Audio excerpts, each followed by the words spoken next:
Hello, everyone, and welcome back to English is Easy with Emma. I'm Emma, and today we're going to talk about two very common English words that learners use every day, can and could. Now, these words seem simple at first, right? But if you've ever wondered when to use can and when to use could, you're definitely not alone. The good news is that they're actually quite easy once you understand the basic rules. So grab a coffee, relax, and let's learn together. First, let's talk about can. One of the most common uses of can is to talk about ability. In other words, something that you're able to do. For example, I can speak English. She can swim. My brother can play the guitar. Pretty simple, right? We're talking about abilities that exist now. Things people know how to do. Now, here's a quick question. Can you cook? Can you drive? Can you speak another language? Think about your answer. If the answer is yes, then can is the perfect word to use. Another common use of can is for possibility. For example, it can get very hot in summer. Learning English can be challenging. Here we're saying something is possible, not certain, just possible. Now, let's move on to could. Many learners first learn could as the past form of can. Listen to these examples. When I was a child, I could ride a bicycle. She could speak French when she was younger. My grandfather could run very fast. Notice how we're talking about abilities in the past. That's one of the easiest ways to remember could. Can is often about ability now. Could is often about ability in the past. But wait, that's not all. Native speakers also use could to make polite requests.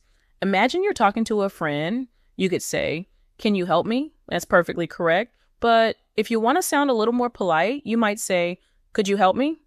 Or, "Could you open the window? Could you tell me the time?" Using could often sounds softer and more respectful. You'll hear it all the time in workplaces, restaurants, hotels, and formal situations. Now let's talk about another important use. We often use could when talking about possibilities.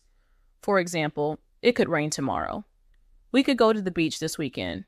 This idea could work. Notice that these things are possible, but not guaranteed. We're not sure what will happen. We're simply discussing possibilities. Now, here's a mistake that many English learners make. Sometimes people use could when talking about current abilities. For example, I could swim. If you're talking about your ability right now, it's usually better to say, I can swim.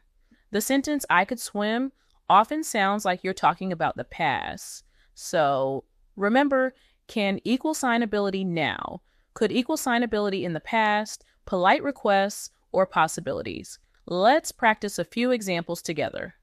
Can you speak English? Yes, I can. Could you help me with my homework? When I was 10 years old, I could ride a horse. It could snow tonight. See? Once you understand the different uses, they're actually very straightforward. And here's a little tip. Pay attention when you're watching movies, listening to podcasts, or talking with native speakers. Notice how often they use can and could. The more examples you hear, the more natural these words will become. Before we finish, let's do a quick review.